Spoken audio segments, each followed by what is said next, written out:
guys, welcome back. So I've done this kind of video, I'm gonna say probably a year ago or so, when I share with you my favorite accessories.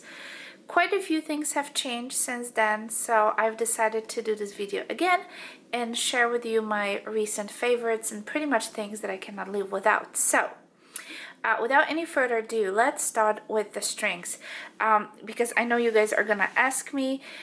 This is my Gragnani violin, and so many of you actually already asked me when I was playing on it what kind of strings I'm using at the moment on this violin. So for the past couple of months, I'm gonna say since I believe December 2017, I have been exclusively using these strings. This is the Jargar strings Superior. I absolutely love the sound of these strings on this particular violin.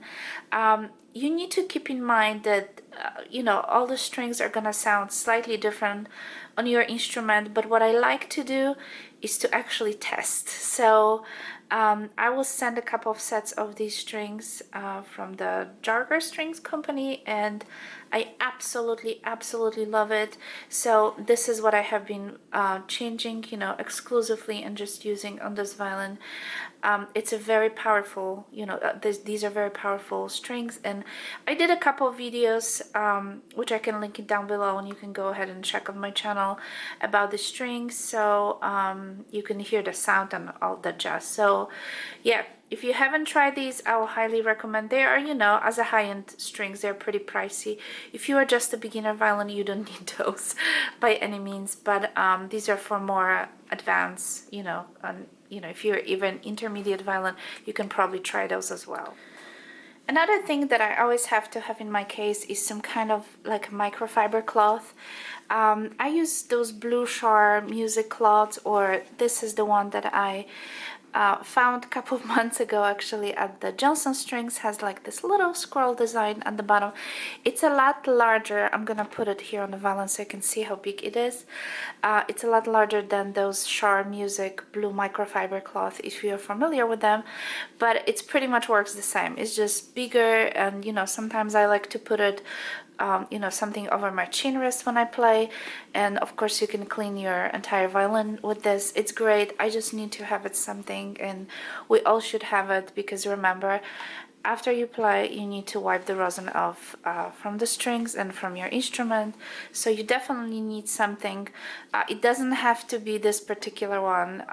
Any microfiber cloth will do, but you want to do the one, you want to use the one that are pretty much like have very kind of soft, you know, feel to it, and they will just grab the rosin very nicely off your instrument. Okay, let's talk about some other stuff that I have in here that I should mention.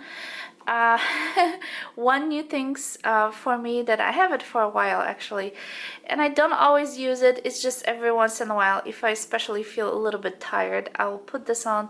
This is like a C clip, I think it's called. I'll link it everything down below, you guys. This pretty much protects like the edge of your instrument. So let's say if you have a particular rough day, that's usually when I use it. I'm just gonna put it right in here, and just fits perfectly into this curve, and you know, it's kind of protects if or if you are someone who actually play roughly and you keep, you know, hitting the edge of the instrument, that protects, you know, definitely. So like I said, I don't use it often, but every once in a while, if I feel like I'm just a little bit out of my comfort zone, I'm just gonna put it on. So I like to have it just in case, but like I said, I don't use it often, but it's very handy. Okay, another things that I have changed recently as well is, for the longest, you guys, I was using Suns and Heel pack compound. This is by the German company actually. This is the Gods, and this is a pack soap, and every time I change my strings, I pretty much smear this all over you know, the packs. As you can see, it's kind of used right in there. Again, I have some videos when I change the strings and where I use this, so you guys can go ahead and check it out. It doesn't cost a fortune, and it's, you need to have something like when you change your strings, you have to lubricate your packs with something. And I found this to be really nice. The Heel and Sons was a little bit messy at some point, but this one is more, it's more hard, it's more stiff, and it does a great job lubricating the pack. So yeah, I really like it, and it just comes in this little slim package, and yeah, it's really cool. So I keep it in my little compartment right here. All right, now let's talk about rosins, you guys. I have two rosins that I absolutely love, and I use them both. It's actually a total of 3, but these rosins, I'm sure you guys are all familiar with. These are the Leatherwood Bespoke rosin. Those are handmade from Australia, and these are amazing, you guys. And as you can see, I used quite a bit of those rosins. So this one is the crisp one. I'm gonna show you guys. There we go. And also I have a video about this rosin as well.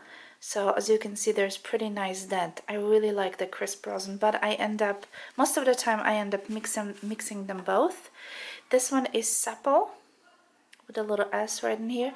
So it looks like I use a little bit less because I use majority of it. I actually like the crisp, but I do mix them both, and you have a pretty good, you know, amount of this. There we go. This is the name, Leatherwood Bespoke rosin, and again, I'll link it down below where you can get them. To me, the best results I get by just mixing them both. So, but again, it depends what I play. I'll change my resins. I'm kind of a high maintenance, you guys, but I do have a video which I specifically talk about this resin, so you might go ahead and go check it out. And the other rosin which I also use on the regular basis is the Lubach rosin. This is the German rosin, and it's beautiful. It's a gold rosin. Again, I do have a separate video about this, which I'll link it down below. And it just comes like, you know, in the standard cake, as you can see, but it's beautiful. It just gives me such a beautiful sound, you guys. So it really depends what I'll play and what bow I use. I'm gonna just use different rosins. So I know it sounds a little bit high maintenance, but you know, what can you do, right? When you get fancy. So yeah, so these are pretty much the two kinds of rosin that I alternate, and it's been like this for the past couple of months. One more thing that I want to show you guys in this compartment is this little tool, and I'm sure all the violinists should know what is it for. But for the longest I was using like tiny little tool, and I finally got this bigger version. And what it is for, you guys, it's sometimes your chin rest gets a little bit loose, so this will fit perfectly in this little holes, and you can just turn to the side and just tighten up your chin rest. So I like to keep it in my most of the time in my case, just in case, you know, the chin rest will cut loose. And I have another one which I keep at home, you know, whatever I change strings or I need to do something. So yeah, it's a very handy tool. Again, I'll try to find it and link it down for you. I'm gonna move to this compartment and show you guys a couple of things that I'm completely obsessed with. So the first thing is my mutes. There should be one more. There we go. All right, this is the Spectre mute, and then this is a typical rubber mute. The only reason I keep it here in my case, and I'll use it time to time, is because it's very convenient. Especially in the orchestra playing, you just place it right here in between the strings, and you know, whenever you need to use it very quickly, you just slide up and down. So it's very convenient, and you know, especially if you don't have rests or anything and you have to quickly change, you know, go from mute to no mute, it's just nice to slide it. So that's why I like it. But if I have a choice and if I have more time, you know, during the piece to change my mutes, I use the W mutes. These, you guys, are great, and I did a video quite a long time ago about these mutes, and I also have a blog post on my website. These are amazing, you guys. So first of all, this is the practice mute, which I will use, you know, from time to time, especially if I have to practice at the evening and I don't want to wake up my family. I will use this practice mute, and you guys, it's beautiful. First of all, it's gold plated. Okay, and again, you will have to go on my website and see all the details that I have about this mute. So I like the fact that you can clip this mute onto your bridge and it just stays. So you can kind of turn your violin upside down and nothing would happen at all. Also, the quality, quality of these mutes is amazing. They give you amazing sound. It's not a very kind of dry, ugly steel sound as you would have from using just like a metal mute or rubber mute. It's a very nice warm sound, and I have entire blog post talking about these mutes, and I did record a video as well, so you might go and check it out. But this is just amazing, you guys. So I always keep it in my case. And the other mute that comes in the same package, and you can buy them separately, you don't have to buy both of them. This one is tiny one, and this one is a concert mute. So basically you use it for the performance. So if you're playing the orchestra, you just clip it to the center again here, and you can hear it, and you can have a beautiful muted sound. The only problem is that, like, again, if you have to switch it very quickly, sometimes you don't have a time to unclip it and put it on the side. It just takes a little bit longer. It's easier just to slide it down. But again, if I'm in that situation, I'm just gonna use the the little rubber mute, because I just have to do it. I don't have a choice. But if I have a choice and I have a little time, this is what I do. You just keep it on the side of your instrument right here. You can put on any of the strings you wish, and every time you have to play it, you just simply clip it on, and then you just clip it off. So yeah, I love, and the sound, you guys, is just amazing. So I'm gonna just link it down below, and you guys can check it out for yourself. They make it for cello, for viola, and I believe now they expanded to the double bass as well. Okay, you guys, as far as the shoulder rest, I still use the same shoulder rest most of the time. This is by Foam. I just purchased this in my local violin shop. If I find it somewhere, I'll definitely link it down below, but I feel like it's some kind of a Chinese-made shoulder rest. And it's very similar to the match one, so you may want to check it out. I might link it down below as well if I find some. But just, I found this, to me at this point, to be the most comfortable. Because I have pretty low short neck, and I like to keep my violin closer to my shoulder, and most of the shoulders I found to be a little bit too high to my taste at this point. So I'm kind of sticking to this one long term as of now. It might change in the future, you never know. As far as the bows goes, you guys, I have two that I have been loving recently for the past couple of months. So the first one is right here. This is bow made by Joseph Henry, and this is a French bow. It's beautiful, and I love the wood. It's just gorgeous. I mean, look at this shine. It's just amazing. And I mentioned this particular item in my other video when I talk about my favorite accessories. This is like a little protectant. This is like a little cushion, for your thumb right here. I'm gonna link it down below as well for you guys to check, but I cannot live without it. I absolutely love it.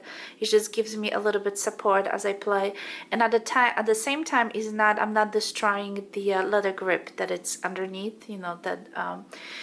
It's a part of the bow, so I can always change these, and they don't cost a fortune, and just give me a little bit of the cushion. So I absolutely love this bow. It's a beautiful bow, and yeah, this is great.